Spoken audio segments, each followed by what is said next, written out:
Libra, hi, welcome to my channel. So today we have a reading for you, an optical subject to an attack and issue, something we know, something we don't know, recent past advice and potential outcome.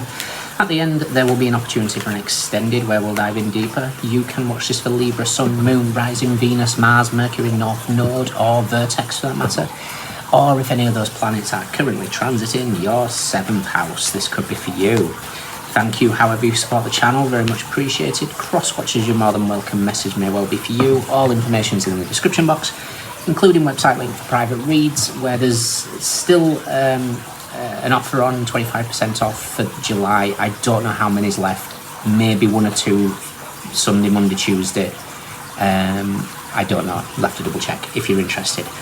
The coupon code will be in the description box. Okay. Libra. Libra, strange energy today, and I think it's for you guys. Well, yes. So it's about recognizing what's good for you and what isn't in terms of people and energy and places. Because I was just in a coffee shop, and a chap was talking to me, and alarm bells were ringing for me straight away that something wasn't right. I can smell BS a mile off these days anyway, but it got to a point where I went to pay for my bill and leave, and he'd just paid beforehand but went and sat back down, and his, obviously this currency was something like 73,920 or something like that, and 7392 is a nod for me to think about the chemical elements. The 73rd chemical element is tantalum. Now, Tantalus is a Greek god that was banished to the underworld by the gods for being arrogant, and it summed up this energy of this person. So there could be something in your environment that you need to pay attention to. Your body reacts. You'll feel uncomfortable. You'll feel something's not quite right.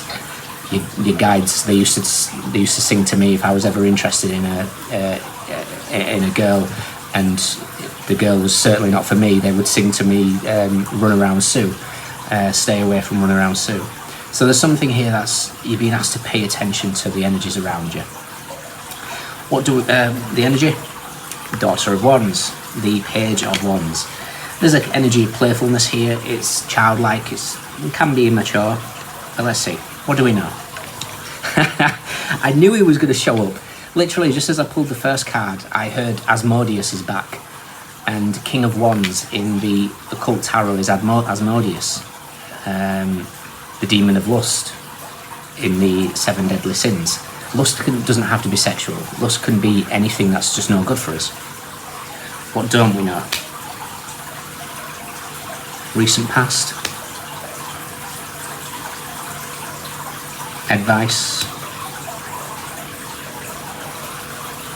And potential outcome. Okay. Bottom of the deck, the 7 of Wands. Protect your energy. With Chariot and the 10 of Swords. Okay. So, the King of Wands. His battle, he's the demon of number 32. The angel that 32 is Vasaraya, so we will look for the star card in a second. But I just want to see what the distortions are that you need to be watching out for. Never betray and forgive those who betray you on the way.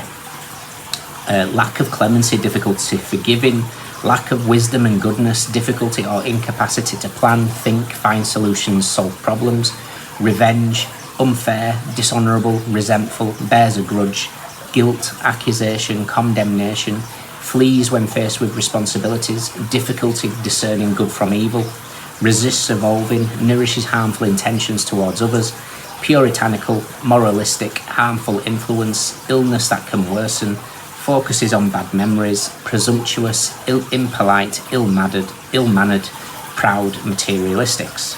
Situations, accusations, guilt, feeling of guilt, speech problems, honesty, judge, justice, dispute, respect for laws, memory failures, modesty, forgetfulness. The energy that I was dealing with earlier, very much not modest in the slightest. A lot of those played out.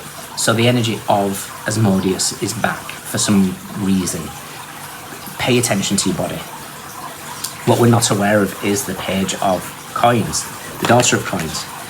The Daughter of Coins is what we nurture. It's the earliest form of self-care. Queen of Pentacles is very much the queen of self-care. This is that early nutrients. Recent past is the Six of Swords. The Six of Swords is moving away from anger, frustration. It's moving past and heading towards the energy of the light aspect. Interestingly, in certain spreads, especially the before tarot, the Six of Swords has the island it's facing, has the star card above it. So it's like go towards Vasaraya rather than Asmodeus. I know I'm probably not making sense there, but the light as opposed to the dark.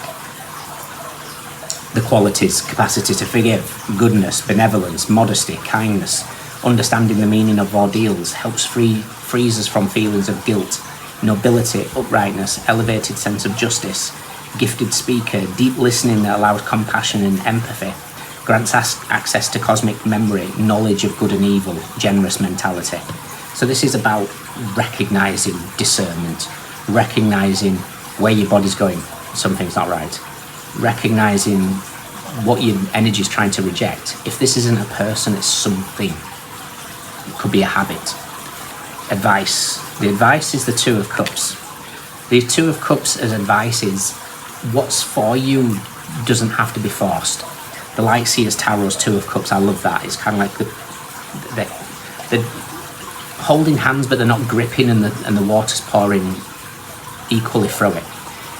And like I say, if I bring this example to this character that started talking to me today, it was all one-sided. There was no fluid aspect. When we sit back and listen, we can see clearly. And that's what you're being asked to do here. What that's going to do is going to put you in a very different position. Your outcome is the Two of Wands. Now, the Two of Wands is Mars in Aries. The Tower hits the Emperor. For me, this just represents here you having an effect on others. People won't be able to manipulate or direct you in a certain way because you see through garbage, you see through the BS. With it being the Emperor, Mars in Aries, the Emperor just represents your 7th house. Aries rules your 7th house. So this is you completely recognizing people's shadows immediately. Everybody's got shadows, so this doesn't mean to say that everybody is beneath you, etc, etc, etc. But you're being asked to recognize what is trying to maybe pull you into, old habits, old ways, whatever's keeping you in a stuck cycle, whatever feels like lust to you. And like I say, lust is just, yes, it can be sexual, but lust is just, pushing for something that's no good for you. It could be material based with the Daughter of Coins here. Okay? So something is coming and you've been asked to stay away from Runaround soon. Let's check out the Emperor and the Tower.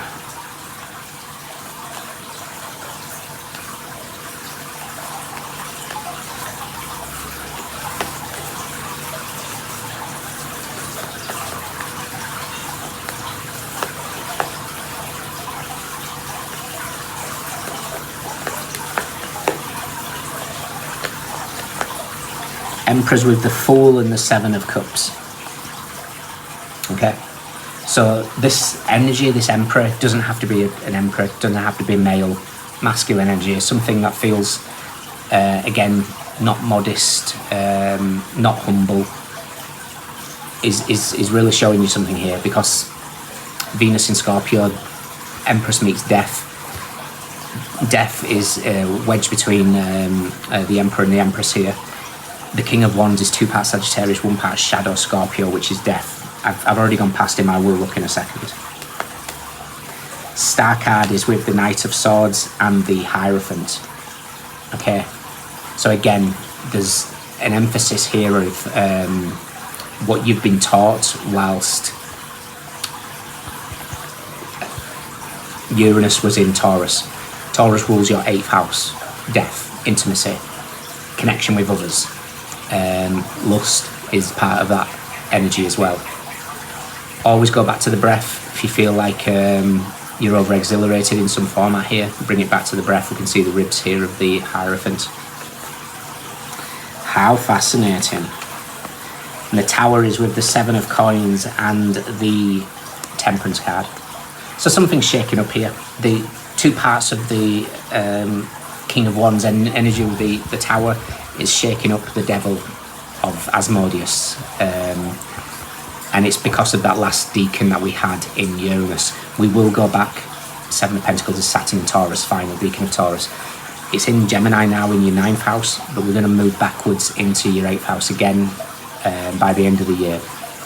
So all this is preparing you to see something very clearly. To break karmic contracts. Devil and the 6 of Cups. Okay. Fascinating. And death.